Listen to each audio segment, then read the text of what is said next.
Writing that up. My name is Jennifer, and I'm a nutrition coach here at Bandit CrossFit. Before we get started, I know I don't have anybody on here right now, but if you're watching the recording later, I want you to kind of think about this question. When you hear the word sedentary, what comes to mind for you? Take a minute, think about that. Maybe an image comes to your mind. The true definition of sedentary is someone that spends 6 or more hours per day sitting or lying down. To sum this up, it is a lifestyle that involves little to no activity. Here's the kicker. According to the American Heart Association, American adults sit an average of 6 to 8 hours per day, and those of us that are 60 or more years old are sitting about 8.5 to 9.6 hours per day. To kind of wrap your head around this and figure out why or how we manage to sit for so long, here are some popular daily activities that involve sitting or keep us sitting. When we're traveling, when we're commuting to and from work or flying in airplanes, traveling, etc. We're typically sitting when we're reading, we're sitting when we're eating.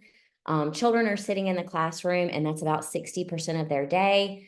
When we're using our computers, we're sitting. When we're sitting and waiting at doctor's appointments or getting haircuts, etc., those kinds of things keep us sitting. And then most of our forms of entertainment, like watching TV, going to movies, playing video games, watching sporting events, etc., all sitting. So a sedentary lifestyle is becoming more and more common. Millions of people around the world are experiencing its side effects. So much so that there's a doctor at the Mayo Clinic, he's a cardiologist, says that sitting for 8 hours or more a day is almost as bad as smoking a pack of cigarettes per day. That's kind of shocking in terms of your cardiovascular health or risk of cardiovascular health. So that's a big problem that can pose severe consequences for our health. This new statement validates how important it is to widen our lens and examine our entire lifestyle. The Healthy Steps Nutrition Holistic Framework includes 6 pillars of health for that very reason. So today I want you to sit back and listen to this talk on what sedentary lifestyle is, how it impacts our health, and what we can do to prevent or reverse some of the side effects. Bandit CrossFit is partnered with Healthy Steps Nutrition. We support our clients using a framework that's guided, tested, and proven. Our mission statement is that we believe something as fundamental as nutrition shouldn't be complicated, which is why we focus on a simple, habit-based approach. But we do know that helping you become the best and healthiest version of yourself isn't just about what you eat or going to the gym a couple of hours a week. We must focus on a holistic approach that addresses all of these things here in this wheel: nutrition, stress, lifestyle, your sleep, your support system at home, at work, and of course, exercise. Healthy Steps Nutrition has helped over 50,000 people all around the world to help take control of their health. These are just some of their success stories. While we know that it is simple, nutrition is simple, and we're making it simple, it is definitely still far from easy. There's a lot of misinformation out there regarding what the best diet is, what the best foods are, and what the best exercise programs are. So it's no wonder that we can be left feeling overwhelmed at times and sometimes ready to just give up. All right. So why is a sedentary lifestyle bad for your health? There are many reasons why, but the main factor is that it reduces our energy expenditure and your metabolic rate. This means that you burn fewer calories and store more fat, which leads to weight gain and obesity. This starts a cascade of events in the body that contribute to the development of chronic diseases. Numerous studies have been conducted to understand how sedentary behaviors affect our health in both the short term and the long term. So I've got some statistics for you. The sedentary lifestyle affects cardiovascular disease with an increased risk of 125%, diabetes, an increased risk of 112%, mortality or death, an increased risk of 49%, and anxiety and depression are at an increased risk of 25%. So as you can see, physical inactivity is a major risk factor for diseases that can lead to early death. with inactive people having a 20 to 30% higher chance of dying sooner than those who are moving more often. These numbers indicate that leading a sedentary lifestyle significantly impacts our health. I'm going to check and make sure. Yeah. So how do our bodies react to prolonged sitting if we're sitting more? We're built to stand, and the systems in our body are designed to work when we're in that upright position. Our digestive system and cardiovascular systems both work best that way. But when our body is compromised or in a compromised position by sitting for several hours, your body begins to compensate. Our blood flows less. We have poorer digestion, a significant slowdown in the body's ability to burn fat. In fact, within the first 30 minutes of sitting, we have less blood flow to our brain. So normally we would combat sitting with daily exercise. However, there's some new research that shows that no matter how much you exercise during the day, you cannot undo the harm of those hours that you spent sitting. So starting today, we need to rethink how we stay active daily. It's not just about going to the gym or getting a good workout in. It's about reducing your sitting time and finding ways to move more throughout the day. This was kind of a big shocker for me because I think most of us that go to the gym regularly or get our 30 minutes to an hour of exercise every day think that we're doing a great thing. However, if we sit at a desk for 8 hours of the day, even that hour of working out is not really helping us combat a sedentary lifestyle. So here are some strategies. I've got some sneaky ways to get daily movement in. Every aspect of our life impacts our health, and finding hacks to implement movement throughout the day can be essential to achieving optimal health. Non-exercise activity thermogenesis, we're going to name that NEAT for short, is the calories burned through unplanned activity. These are normal movements you are already doing, which include things like shopping. We kind of took that away with the convenience of Walmart grocery pickup, right? So maybe we need to get back to shopping in the store, taking the stairs when available, walking regularly, parking further away in parking lots, gardening, fidgeting while you're on the phone, playing a musical instrument. Did you know even reducing sedentary time by 1 hour a day has been linked to 26% lower risk of heart disease? That's a big difference, just to give up an hour of your day moving to reduce that by 26%. You can also burn 50 extra calories per hour by standing instead of sitting.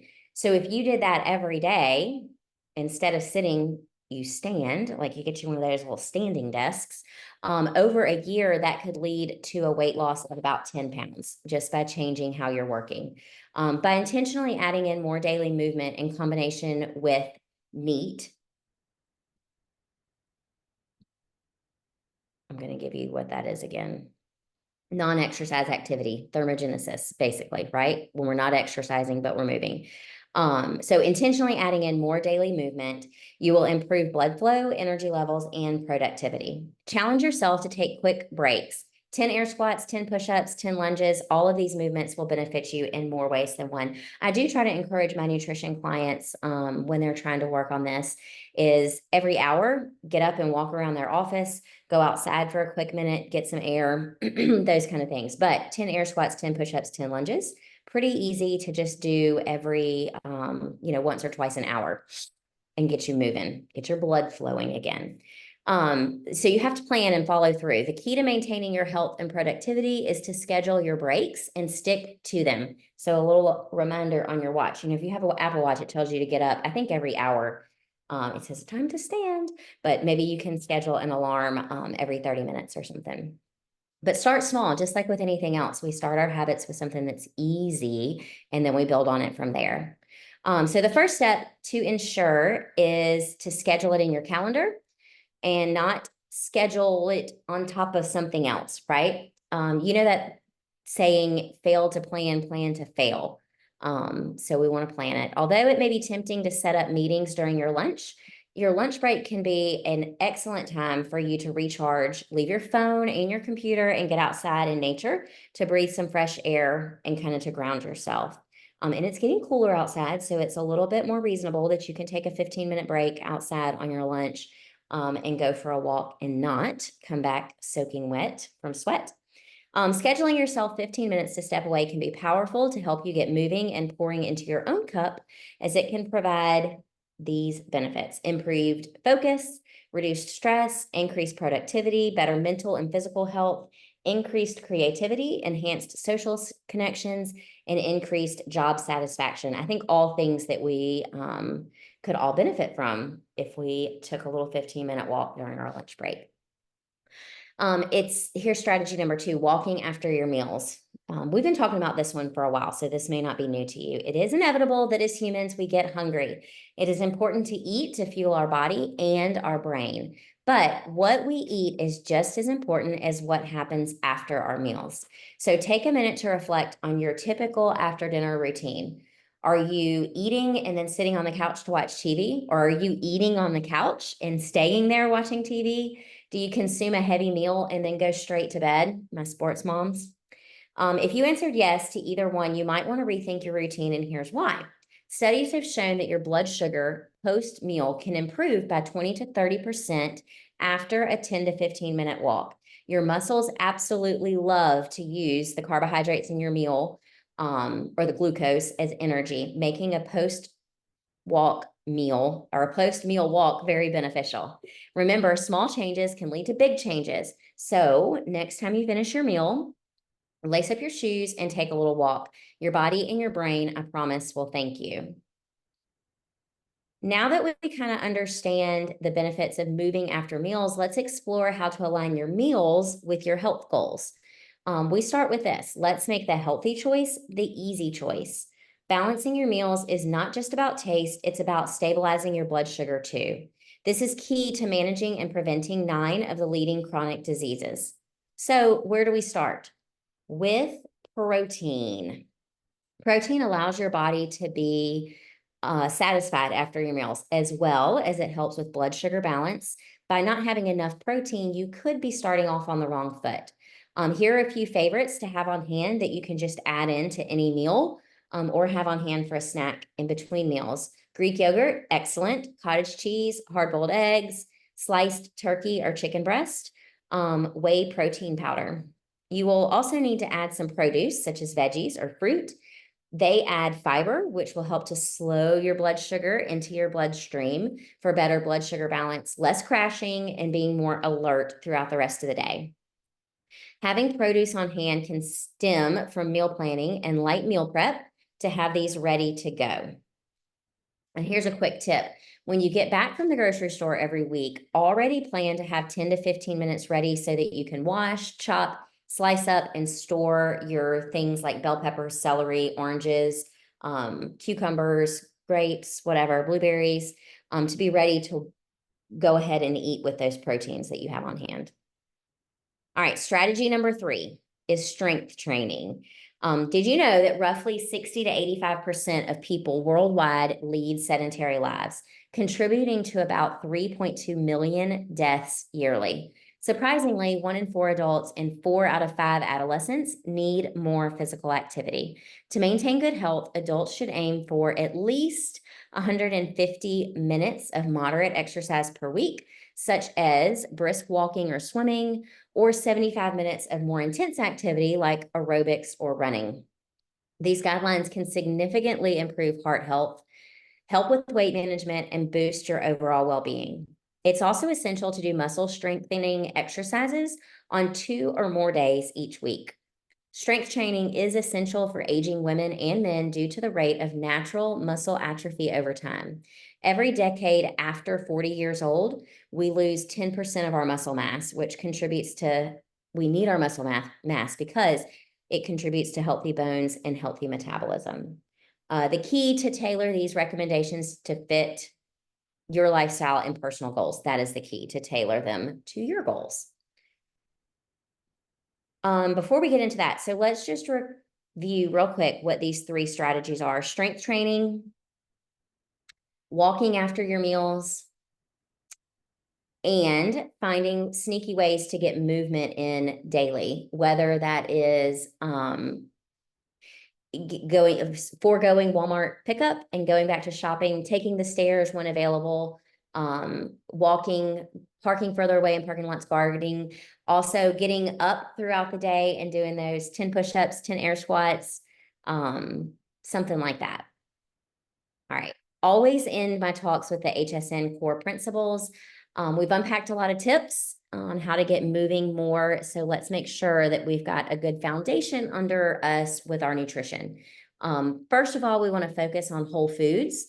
We should start choosing whole food options and less processed foods that are packed with sodium, fat, and sugar. A simple way to do this is by reshaping your plate using the plate method. So that means we're going to fill up our plate with that quote there: eat meat and vegetables, nuts and seeds, some fruit, a little starch, no sugar. Core principle number 2, we want to focus on a balance of macronutrients. When we say balance, we're meaning incorporating protein, carbohydrates, and fats in every single meal and snack that we eat. It helps keep you fuller longer. And if you're a food logger, whatever you log your food with, you want to set that up to be 40% carbohydrates, 30% fat, 30% protein will help keep you on track. And those numbers can slightly vary if depending on your goals. Core principle number 3 is we definitely want to be limiting the amount of processed carbohydrates and the sugar that we're consuming. We can do that by shopping the perimeter of the grocery store and avoiding those middle aisles where everything's in a box. The American Heart Association recommends that we should not have, as women, more than 6 teaspoons of sugar a day, and it's 9 teaspoons for men. However, the average person consumes over 150 pounds of sugar a year, which comes out to be 46 teaspoons a day. So we, as a statistic, are consuming way too much sugar. So starting to take note of that and limit your sugar is a great idea. I would love to know what your biggest takeaway was. I think after all of this, we can kind of agree that we can prevent or even reverse some of the effects of a sedentary lifestyle just by making some of these small changes in your daily routine, adding in more movement, starting a daily exercise program if you're not already, taking daily walks if you're not already, especially after your meals. Those are simple starting points to begin with. So as we wrap up, I want you to take a minute or two to kind of reflect on everything we talked about today and pick one thing that kind of stood out to you. And that's what I want you to focus on over the next couple of weeks. How will that tip help you move towards what you are wanting for yourself right now? I don't have anybody listening to me live today, but if you're watching this recording back, I would love for you to send me a message, Facebook, Instagram, to Bandit CrossFit, and let me know what your thoughts or some takeaways are that you had. If you're watching this on the blog, you might can comment on the blog. I'm not even real sure. But I shared this, that I was going to be doing this on Facebook, and the topic of being sedentary has kind of been near and dear to my heart, as my grandmother just passed away a couple of weeks ago, and I did watch her. She was always a very active person, and she had some health complications that just kind of put her less and less active. And the more she didn't get up, the harder it was for her to get up. And so it's just become very important for me to kind of help now, like the next generation in my family, my parents, to be more active, to get up and move more. And so, you know, that you, maybe if you're watching this, it's not for you. Maybe you already have a very active lifestyle, but maybe you know somebody that needs help with that. And saw this incredible thought-provoking, I don't even know like if it was a reel or a post, but it was just about the last 10 years of your life, and what, if you've been an active person and you maintain that activeness as you've aged, what the last 10 years of your life will typically look like versus a sedentary person, and what their last 10 years look like, you know. And it's an older fella, and you could be sitting on your front porch, lacing up your shoes because you're going to go for a walk with your grandkids, or you could be, you know, in a wheelchair being pushed by your grandkids. You could be in a nursing home being fed by, somebody because you can no longer feed yourself, or you can still be cooking, treats with your grandkids. So just kind of thinking about the choices that we make today and how that affects the future and the people around you. So I do have a couple of frequently asked questions or some things that I thought kind of went along with a sedentary lifestyle. A lot of us track our steps, and I get this question a lot. How many steps should I be aiming for each day? Steps has been a target for many people over the years, and it's been kind of common to have 7,500 steps or 10,000 steps. That's kind of been the norm since the 1960s. However, there's been some studies more recently that found that fewer than 10,000 steps still have health benefits, especially if you're over 60, getting at least 7,000 steps a day. But the average American is only walking between 3,000 and 4,000 steps per day. So if more movement is the goal, see where you are first, right? And then try increasing by 500 to 1,000 steps per week on average until you get up. If you're looking for weight loss, working up to somewhere around 15,000 steps a day is the goal without factoring in your strength training or other fitness routines. 15,000 steps is also correlated with a lower risk of metabolic syndrome, which obesity falls under that. So that's a lot more than I aim for. I aim for between 75 and 10,000. But I guess I'm going to join the movement and try and increase and get myself up to 15,000. And pretty crazy that that doesn't include your exercise routine too, because my watch just tracks everything I do. So what are some other ways that we can get in more movement and not sit all day? If you can, purchasing a standing desk, I mentioned that earlier, and a walking pad can be very helpful to help you move more throughout the day. Some companies and employee wellness programs even budget for these types of amenities. So it never hurts to ask if that's available to you. Even starting the day before getting to work with movement can be essential to stay on track with your health. So walk in the morning before you go. These are just some of my nutrition clients that have had great success lately. Miranda's on a great journey. Jeffrey's done amazing things. And Rocio, she did a nutrition challenge with us and she kind of kept going afterwards and has done great. This is another free resource in addition to these monthly nutrition talks that I do. Nutrition Made Simple is a podcast that the dietitian that I work under provides. Lots of great inspirational stories and tips in those. You can find them anywhere that you listen to podcasts. And then also I am taking, let's say this month, it's September, I'm finishing a nutrition challenge. I could take on one personal client this month if you need more help with getting an active lifestyle and want to get your nutrition under control. I would love to help you. You can scan that there for a free intro, and you would just come in and we would kind of set a baseline and figure out what program would work best for you. We have accountability, we have just programs, whatever you need. Let me make sure that nobody jumped in here and had a question. I don't think so. So that's it for today. I do not have the topic for next month because I've had a crazy last 2 weeks and I'm running behind, but I'll be announcing that certainly by Monday. So happy September, happy Hurricane Francine day 2, even though I saw the sun come out earlier while I was working out. So happy Thursday. Bye, y'all.